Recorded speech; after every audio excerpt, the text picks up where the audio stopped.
Hello, I am the Deathwalker,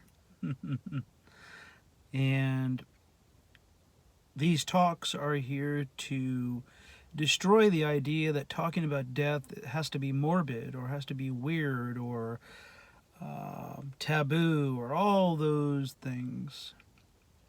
So I'm just here sharing with you my work, working with people, and in the hopes that it will finally get to the root of everything. And what do I mean about the root of everything? Everything meaning fear. As I explained before, our society is geared towards death, fear, hatred, destruction, separation, all kinds of groups battling each other, all kinds of countries battling each other. Over what? Over death, over fear, over being right, being righteous. Right? Listening to this little small thing in front of us that is constantly defending itself. We're always in a defensive position. We're always talking to ourselves about ourselves. And yet, if we can sit with the idea of our own death, as discussed before, we begin to move out of our own selfishness. And we begin to ask the question, how may I serve? In every situation. And sometimes you get the realization when you ask that question, how may I serve, to simply say to somebody, no. So, how may I serve isn't necessarily always going to be this like amazing place to be. So, with that, one thing that I've recognized working with people, in particular when it comes to the dying, where it comes to someone dying, the person itself that is dying begins to loosen up as they're getting closer and closer to death. All the stories, everything, they're just letting them all go because they no longer have a need for defense. Because what is there to defend when you have the realization that you are literally equal to everything? That you are one with everything. If you can have that realization while you're alive, which is what we're attempting to do here by sitting and contemplating our own death, in the hopes of having a realization that I am beyond the little mind, that I am beyond talking about myself all the time, that I am beyond controlling and having power over people and being petty and being right and making others wrong and judging and complaining and moaning and being a victim and all that stuff. So one of the things that I realized in my work early on is I never wanted to be with somebody when I was counseling them for more than a certain amount of time. I know that some people are with their therapists or their coaches or whoever they study with for years on end. That was never my intention. My intention was, how do we get to the root quickly? Pull the root out, resolve it, and then we can all move forward. I know that's probably not the best way to earn a living, but that seems like the most integral and honest way to live and be of service to people. Helping them move forward fast. And when it comes to death, that is a process, right? You go through your stages. You go through the shock. You go through all kinds of different things. And then finally you come to a place of acceptance, So getting back to what I was saying, most people have a rose in front of them, and the rose itself is red. So they're trying to change the red to purple, to orange, to whatever they want, because they can't accept that they have a red thing, red flower. Our goal is to go all the way down and then pull the root out. So here are two things that people do. The first is when fear comes up, maybe a friend, maybe your coach, maybe your therapist, whatever, will say, walk through the fear. Right? Because the fear in and of itself is the gateway to opening you up. So little by little, you walk through these fears and you build confidence and feel good about yourself. Now, what I'm suggesting is that the biggest fear is death. Because when you fear, you have to give up what you know in order to walk into what you don't know. And what you don't know is what's scaring you. That's why you fear it. You have no idea what's going to happen. You've never experienced it. You can't defend it. You can't give opinions on it. You can't fight it. You can't push it. You can't resist it. And yet, that's what we do.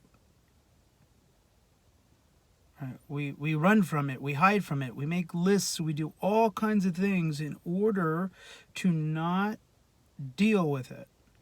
And yet, we'll say death, is with us every second. So you don't know when you're going to close your eyes and never open them again. You don't know when you're going to breathe your last breath and it's not going to come back. You don't know, God forbid you get in your car or something happens. You have no idea what today brings. And when you study things like Zen or the Tao, right, that's essentially what they mean by, if you know the Tao, you don't know the Tao. We live in this complete unknown, and we're trying to make ourselves comfortable in it so that we feel good about ourselves. So we can build a habit of comfort so that we never have to experience anything beyond what we already know, because what we don't know is what's scaring us. But when we can jump into that unknown, it's exciting, and life is boundless, and it's fun, and our natural intuitions and instincts and all that great thing, those things unfold. So can you, or are you willing to be willing to take 10 minutes out of your day in the morning or at night, lay down on your bed, close your eyes, and imagine that you have died. The breath has stopped. The body no longer works. Your mind is done. There are people gathered around you, looking at you. But you, as you know yourself, only in your mind, are no longer here. So you have no more stories, you have no more defenses, you have no more fight, you have no more resistance, you're not running anywhere, you're not running away from something, you're not running to something, you're not chasing something.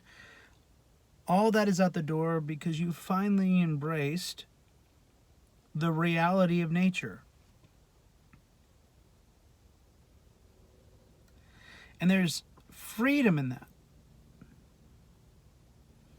And then what you know is that even when a fear does come up after you've experienced that, and it's become so real to you, that the great thing that begins to happen is that even when the fear does come up, whatever that fear is, it dissipates fast because it doesn't scare you anymore, because you realize what in the world is happening, that you are essentially this life that is completely unfolding, and change is happening, and thoughts are coming through and going through you and out of you, and the breath is coming in and out, and people are going in and out, and change is inevitable, and life is inevitable, and it's all unfolding, and there's nothing you can hold on to. So why hold on to anything? Why defend anything?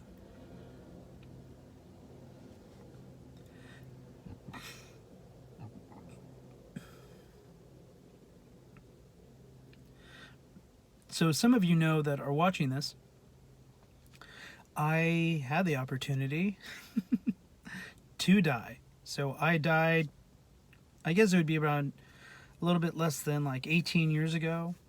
I choked on a chicken bone. My eyes closed. It was pitch black. I had no body. It felt like I was in a mother's womb. It was very loving. It was very warm. It was very peaceful. I filled up the entire space. I felt great. It was jet black. Some light came in, nothing major. At the time, I had lots of worry and anxiety and all kinds of stuff. And then when I came back, I was in this place of complete peace. That I was connected to everything, and everything was connected to me. And it was very profound and scary at the same time, because I didn't know how to deal with it, because that ambition that I had from that little me was gone. And I had no reason to chase anything or run from anything or defend anything, because I was in a state of peace and great acceptance, and things were coming and going and moving and all kinds of stuff, which then led me to the path that I'm in now, which is in bereavement and grief support. The Maori in New Zealand were very helpful in allowing me to connect with some energy work that I do. I've been doing that now for 14 years. Been in bereavement support for 15 years. So all my work is around people dying or getting word that they might die and working with them. It's important work. I've been to the other side. I can't guarantee you anything, but I will say that my experiences is very expansive. It's very loving beyond words. There's no condemnation, there's no judgment. It's just very expansive. So my hope is that tonight, when you get home, lay in bed for 10 minutes and contemplate the end. And do it from a place that you're going to pull the root out more than anything, right? That you're not doing it because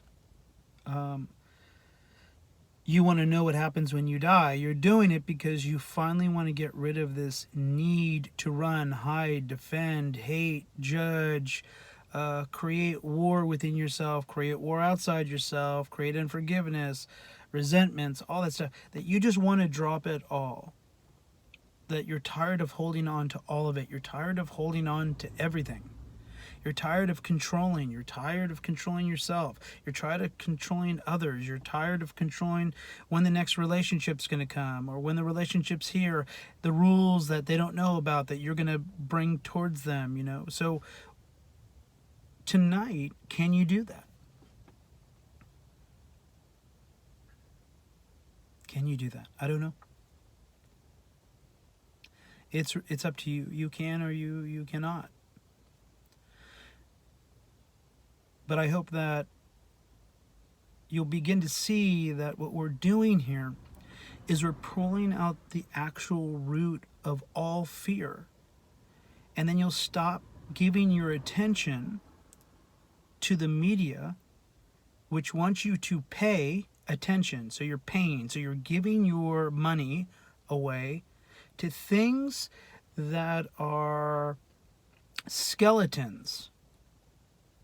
How weird that you want to turn on the news to discover violence and evil and hate, and that sells in our world. Do you see? That sells, right? Negative things sell. And we pay for that because that goes into our consciousness and we pay for that. So you are on the cusp of making a huge difference on this planet if you can contemplate and sit with your own death. Can you do that? Good.